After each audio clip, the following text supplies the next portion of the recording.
Homemade apple cider is easier to make than you might think. What I love about making it from home is you wind up with not only a delicious and comforting drink, but it also makes your home smell amazing. Today, I'm going to show you how to make it on the stovetop, as well as in a slow cooker or in the Instant Pot. To get started, you'll need to slice 8 large apples, or about 3.5 to 4 pounds of apples if you're working with smaller ones. Use a mix of sweet red apples and a couple of green ones to add a balance of sweet and tart flavors. For the red apples, try using Gala or Fuji apples because they tend to be more affordable than using something like Honeycrisp. This is also a great way to use up any bruised apples that you happen to have on hand. There's no need to remove the apple peels or stems or seeds for this recipe, so the prep work doesn't take too long. Next, you'll need 1 large orange, and you probably will want to peel this one because the orange peel can add a bitter flavor to your apple cider. Slice that into wedges, then add all of the apples and orange slices into a large pot. For this recipe, you'll need an 8-quart or larger saucepan for the stovetop, or you can use a 6 to 8 quart Instant Pot or slow cooker. Next, add in 4 whole cinnamon sticks, 1 whole nutmeg, and a teaspoon of whole cloves. If you don't have the whole spices on hand, you can also use ground spices instead. You can use 2 teaspoons of ground cinnamon, a 1/4 teaspoon of ground nutmeg, and a 1/2 teaspoon of ground cloves. Just keep in mind that it's not as easy to strain out the ground spices, so you might wind up with a little extra sediment that settles in the bottom of your apple cider when you make this swap. Cover the fruit with 10 cups of water, or to the max fill line if you're using an appliance like your Instant Pot. My 8-quart slow cooker also holds 10 cups of water, but if you're using a smaller version, you can easily scale back the recipe by using the tool on my website. For the stovetop version, bring the liquid to a boil over high heat. Once the water is boiling, lower the heat and cover the pot with a lid. Let the apples simmer covered for 1 hour.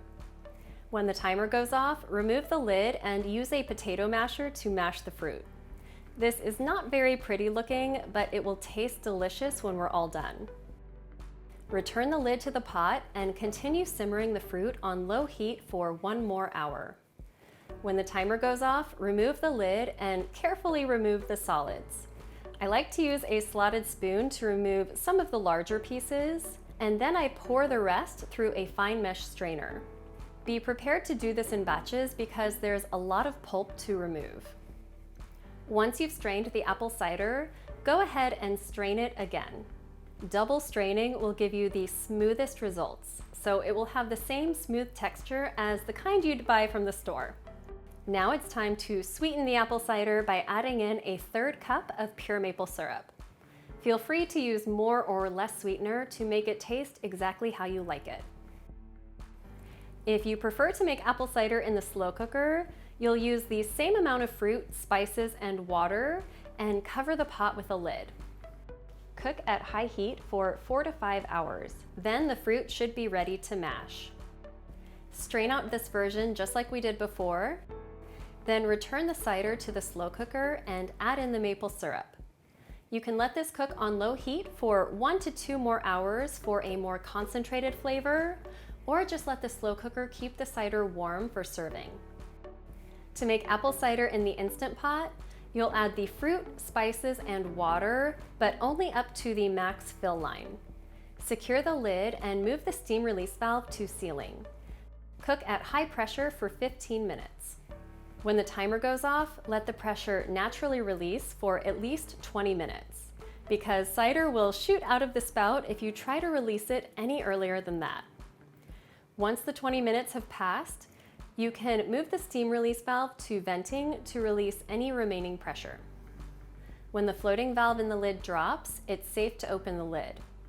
Use a potato masher to mash the fruit directly in the Instant Pot. Then double strain it to remove the solids. Return the strained cider back to the Instant Pot bowl and add in the maple syrup. Then you can use the Instant Pot to keep your cider warm for serving for up to 4 hours.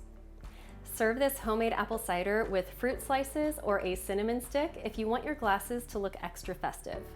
It tastes even more delicious than the store-bought variety, and it will leave your home smelling amazing. I hope you'll enjoy this apple cider recipe soon, and be sure to check out my other videos here for more fast and easy real food recipes.